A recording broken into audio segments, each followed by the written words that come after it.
Holidays amplify our joy. However, holidays also amplify our vulnerability. A few days ago was Christmas. A celebrity I like once said something quite stubborn: I don't like holidays because I don't like others telling me when to be exceptionally happy or sad. This is a worldview of a genius. As ordinary people, do we still care about holidays?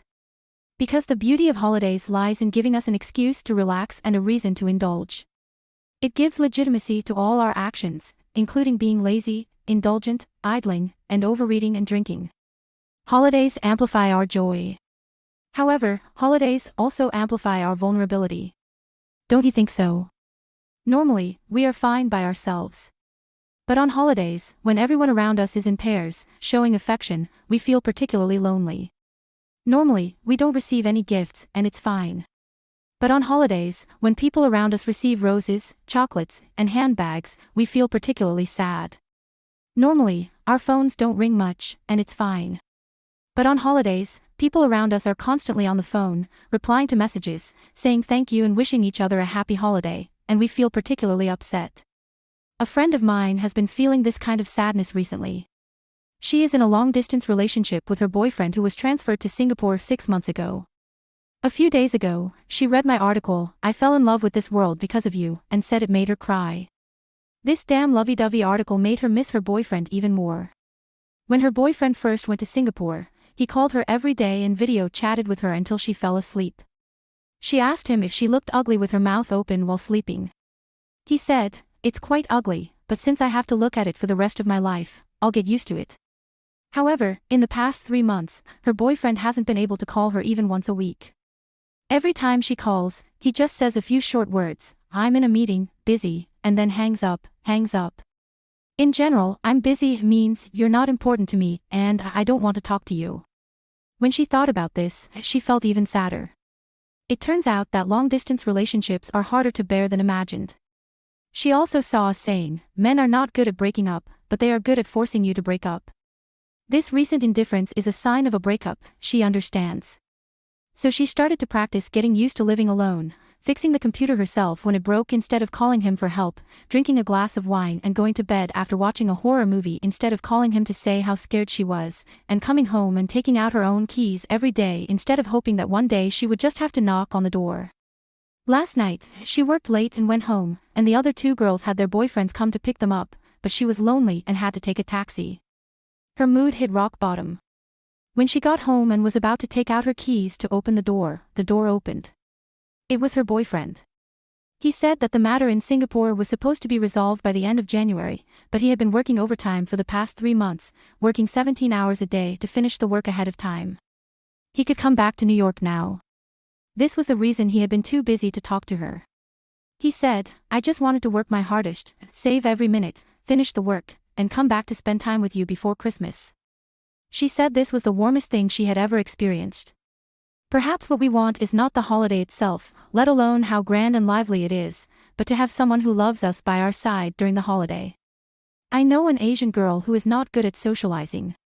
For her, Christmas is just another day in life without friends, phone calls, or gifts.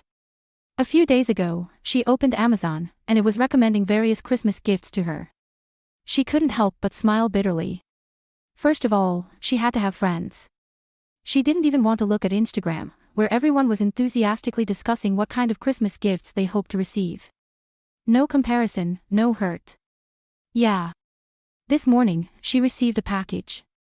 A huge package. An ugly packaging bag. It was sent from her parents back home. Inside was a very thick quilt. Not long after, her mother called. Her mother said, "Your father and I saw the weather forecast and it's getting cold. You must wear more." It wasn't actually cold. But no matter what, you wouldn't believe that you weren't cold. There's a saying circulating on the internet where they live: there's a kind of cold where parents think you're cold. It turns out she didn't have nothing. She had parents who loved her deeply. Parents who didn't even know when Christmas was, but she felt that this was the best Christmas gift she had ever received. During the holidays, we are particularly afraid of loneliness because we want to be sure that someone in this world cares about us. Some time ago, I saw a friend's selfie on social media. When she used to post selfies, I would always say, "You idiot, why would you post such an ugly picture? My eyes are blinded." Now when she posts selfies, I would say, it looks great. This is how it is when you grow distant from a friend. We tend to use foul language freely with close friends and use polite language with strangers. Another meaning of politeness is actually estrangement. When we were in school, we did a lot of boring things. Especially one Christmas, when everyone else was having a drinking contest, we two idiots had a cola drinking contest.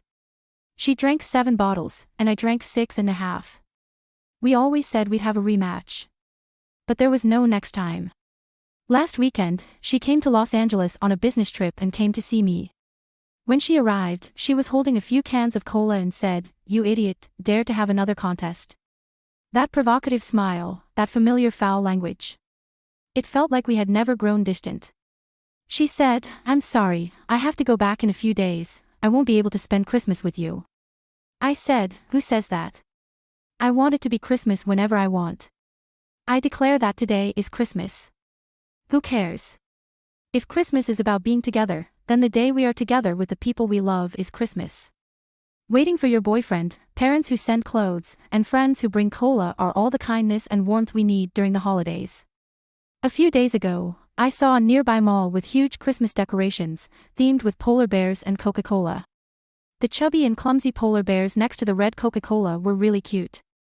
At that moment, I truly felt a sense of happiness. What we want is not the holiday itself, but to have someone who loves us by our side during the holiday.